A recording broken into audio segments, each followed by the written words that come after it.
प्रदेश में रिट भर्ती परीक्षा लंबे समय से सुर्खियों में बनी हुई है। तमाम राजनीतिक पार्टियां एक दूसरे पर आरोप प्रत्यारोप भी लगाने में लगातार जुटी हुई है। बेरोजगार भी अपनी आवाज़ बुलंद करने के लिए कई दिनों से धरना प्रदर्शन पर है। कुछ बेरोजगारों का ये कहना है कि रिट का एग्ज़ाम निरस्त करना चाहिए, तो वहीं दूसरे बेरोजगारों का ये कहना है कि भर्ती को निरस्त नहीं करना चाहिए। इसी पर चर्चा के लिए कुछ बेरोजगार हमारे साथ मौजूद हैं, इनसे बात कर लेते हैं। सर, रिट धांधली को लेकर क्या सोचते हैं आप? जी, रीट धांधली को तो ये है कि ये बड़े स्तर पे धांधली हुई है और इसमें बड़े मगरमच्छ नहीं, एनाकोंडा, मगरमच्छ से भी बड़े एनाकोंडा इसमें मिले हुए हैं। अच्छे से इन्होंने जो राजीव गांधी स्टडी सर्किल वाला जो मामला पूरा रिलीज हुआ है एक तरीके से 2-3 दिन पहले, वो हमने ही उजागर किया था। एसओजी में मुकदमा भी मैंने दर्ज करवाया था।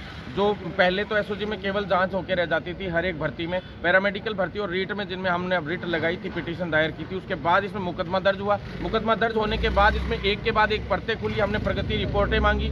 बाकी ज़्यादा दिक्कत ये है कि बेरोजगारी को सिर्फ मुद्दा बना के लोग कर रहे हैं, कई राजनीति कर रहे हैं इस नाम पे, लेकिन अब तक भी बेरोजगार युवाओं के लिए रियल में धरातल पे काम किसी ने किया नहीं है। अब मजबूती से, जैसे मेडिकल एसोसिएशन से मैं नेशनल प्रेसिडेंट हूँ, तो उसके नाते से हमारा फर्ज बनता था कि हमारे घर में भी मेरे छोटा भाई भी रीट की तैयारी कर रहा है, तो मुझे बहुत दुख हुआ, मैं अंदर से आहत हुआ कि भाई ये हो क्या रहा है। तो इसके लिए हमने लड़ाई पुरजोर तरीके से लड़ने का प्रयास किया, क्रांति मार्च शुरू किया पूरे राजस्थान में। 17 जिलों में, 17 जिला अभी सवाई माधोपुर है, 16 जिलों में बहुत ज़बरदस्त हड़कंप मचाया। उसकी वजह से बड़ी बड़ी सभाएं हुई, तो सरकार काफ़ी टेंशन में आ गई, सख्ते में आई। हमें वार्ता पे बुलाया, हमने फिर उनके सामने सीबीआई जांच की मांग रखी कि भाई इसमें पद तो चलो बढ़ाओ ही बढ़ाओ, लेकिन वो पद बढ़े, लेकिन अगर 50,000 के बाद भी अगर उसमें 20,000 अगर फर्जी लग जाए कल को, तो ये तो बहुत दुर्भाग्यपूर्ण है। तो सख्त से सख्त इसमें कार्रवाई करें। सीबीआई की जांच की लगातार मांग की जा रही है, क्या लगता है सीबीआई की जांच होनी चाहिए? एसओजी की जांच हालांकि चल ही रही है, पर सीबीआई की जांच आखिर क्यों करी जा रही है मांग? जी देखिए, सीबीआई जांच की मांग इसलिए की जा रही है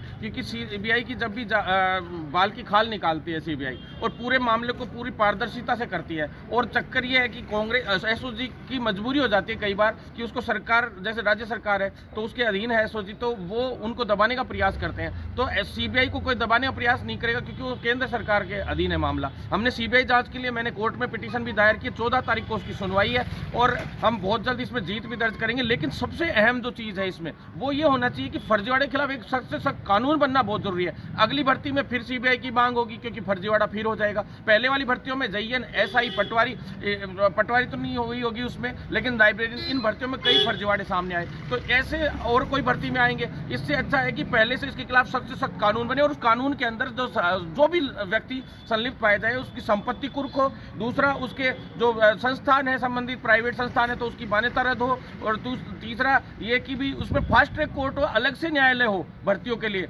ताकि अलग से न्यायालय इसलिए होना चाहिए कि उसके अंदर जैसे सिविल कोर्ट है जमीनों के विवाद के लिए, तो वो अलग से होता है। तो वो एक ऐसी तरह से नकल विरोधी कानून तो बने ही, नकल पकड़ी जाए, प्लस भर्तियों का कोई भी प्रकरण हो, बार बार भर्तियां कोर्टों में अटक जाती है, तो उनके लिए फास्ट ट्रैक न्यायालय हो, 40 से 50 दिन के अंदर या सब अवधि फिक्स कर दी जाए। क्या लगता है रेट भर्ती परीक्षा रद्द होनी चाहिए या इसको कंटिन्यू करना चाहिए? जी, रीट भर्ती परीक्षा में अगर बड़े स्तर पे धांधली पाई जाती है अभी और सामने आ जाती है, तब तो रद्द होनी चाहिए। और अगर छोटे स्तर पे अगर लोग कम पकड़ में आते हैं, तो उन संबंधित जो लोग पकड़ में आए, जिन के पास पेपर गया, उनको बाहर करके और इसमें पुनः परीक्षा कराने की जरूरत नहीं होनी चाहिए। और जो 50,000 जो थोड़े बहुत पद और बढ़ा दिए जाएं, ताकि हो सकता है कि, लेकिन फर्जी लोग इसमें नहीं लगे। सबसे अहम ये चीज़ होनी चाहिए, फर्जी बाहर होने बहुत जरूरी है, क्योंकि फिर इसी तरह से झगड़ा चलता रहेगा। और जो पढ़ने वाला युवा है, ग्रामीण युवा जो लोन पे लेके पढ़ाई करता है, मुश्किल से पैसे इकट्ठे करके, वो किसानों के, मध्यम वर्गीय परिवारों के, गरीबों के, जो मजदूर वर्ग के बच्चे हैं, वो उनका विश्वास उठ रहा है धीरे धीरे कि वो फिर तैयारी नहीं कर पाएंगे, उनकी बहुत बुरी